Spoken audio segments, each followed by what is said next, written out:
It is now my privilege to introduce to you Dr. Andrea Sassman, who is going to share with us, from the employee's perspective, how Eli Lilly has built trust internally. Andrea has been with Eli Lilly in a number of roles since 2003, and she's an active member, as Carol said earlier, of their Disabilities Employee Resource Group. We have fed you. We have given you beverage. I want a rounding applause for Andrea Sassman.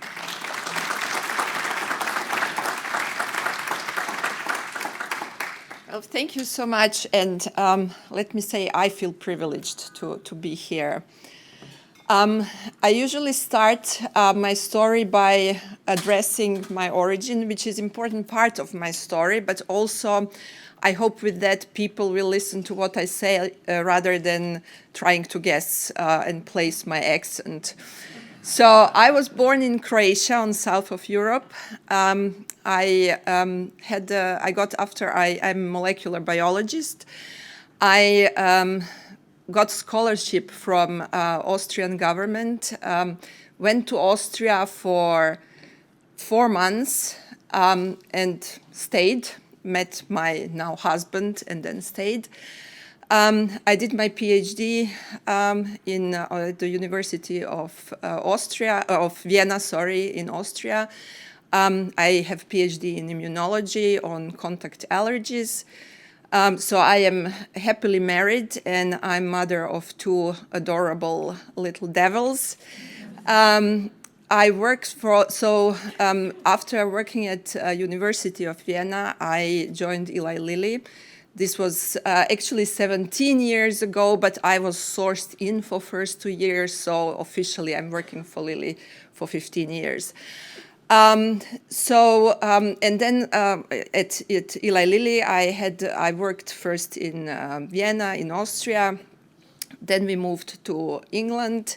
After that, we moved to the Netherlands. And 4.5 years ago, we moved to Indianapolis, where Eli Lilly and Company has its headquarters. The role I am doing now is called Inspection Readiness Lead. And I'll tell you in a moment what it is about and why this is a perfect role for me. I became chairperson for Working and Living with Disabilities 4 months ago. And I bet you are asking why.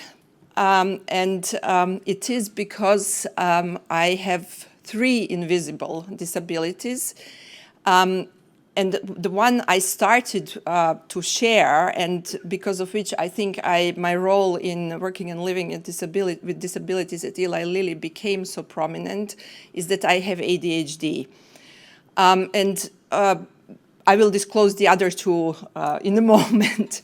I was diagnosed with ADHD only about 5 years ago in the Netherlands, and it was a huge eye-opener for me, because I always struggled with things nobody else struggles with, like filling the forms. When I was managing people, checking their trainings and approving their holidays was something I was always late with, forgot to do, and so on.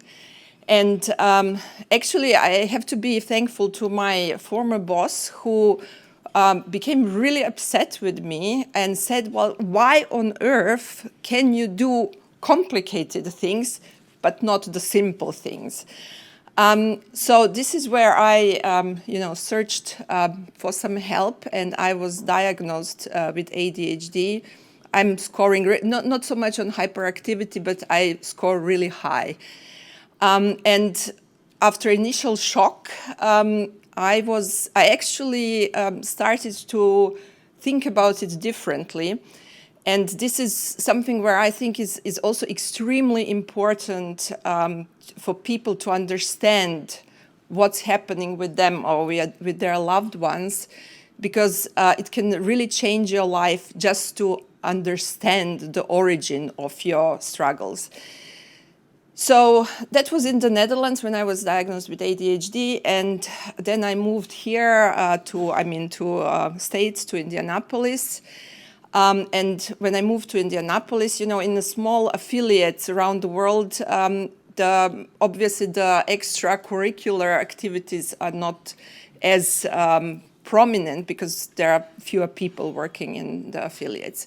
So I saw we have multiple employee resource groups, and we have employee resource group called Working and Living with Disabilities. And there was a list of disabilities, a list of conditions that are considered disabilities, and of course there were also mental disabilities. So I was thinking, that's fantastic. I'll now, join the Working and Living with Disabilities, and there will be other people with ADHD and I also have major depressive disorder, with which I was diagnosed many years ago, and I also suffer migraines. It turned out that was 3 years ago, that there was no one single person who publicly disclosed their own mental disability. People would publicly talk, as you mentioned before, people with, I think, for longest time, Lilly was doing great job in supporting people with visible disabilities, right? However, it seemed like among 40,000 people at Eli Lilly, I was the only one who had mental disability. So, and I was really, really disappointed. So I thought, okay, well, somebody needs to be first, right? So 3 years ago, I made a video about my ADHD. And I have to say, 3 years ago, a lot of my friends would say, like, ADHD, okay, I mean, you are disclosing that, but by no means talk about depression. So I did start talking about ADHD, and as I became chairperson, I just felt I owe this to people to explain that in addition to ADHD, which is now public information about me, I also have major depressive disorder.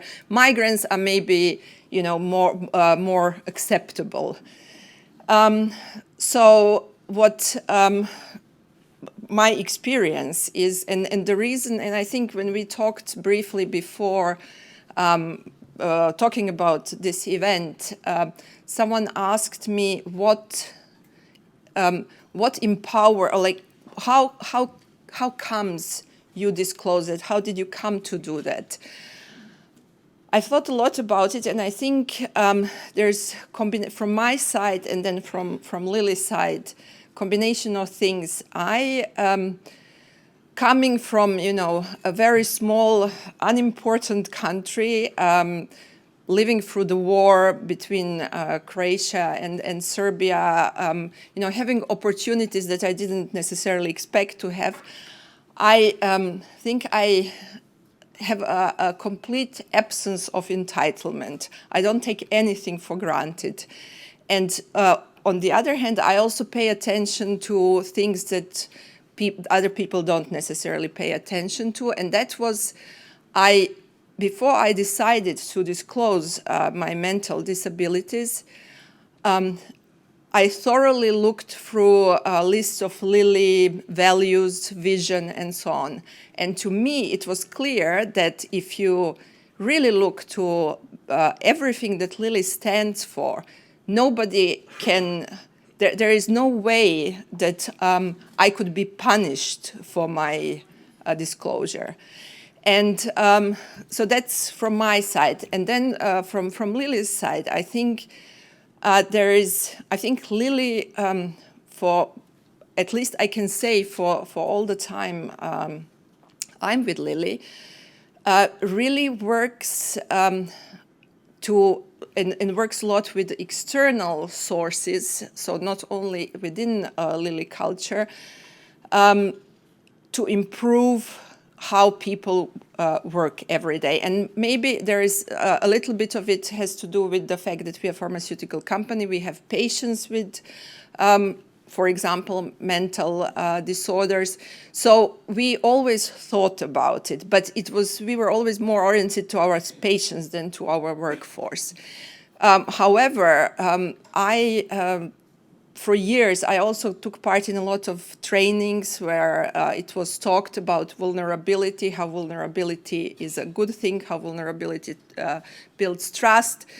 So altogether, there was a risk, but on the other hand, I had faith and I had trust in my company that nothing bad will happen to me if I'm the first to start talking about it, with which I hope I empower other people. And I have to say, since I became a chairperson for working and living with disabilities, I almost daily have people coming to me and sharing their stories, which is extremely motivating. And also people say, and that's one of the things we talked a lot at the Diversity Inc. Event a month or so ago here in New York, that it helps. Sometimes it's not even about, accommodation is a big issue and there is a lot of, we can improve there, but just being able to be yourself at work.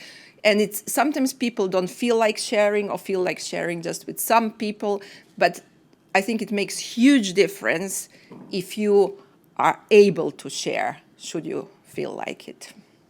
Thank you.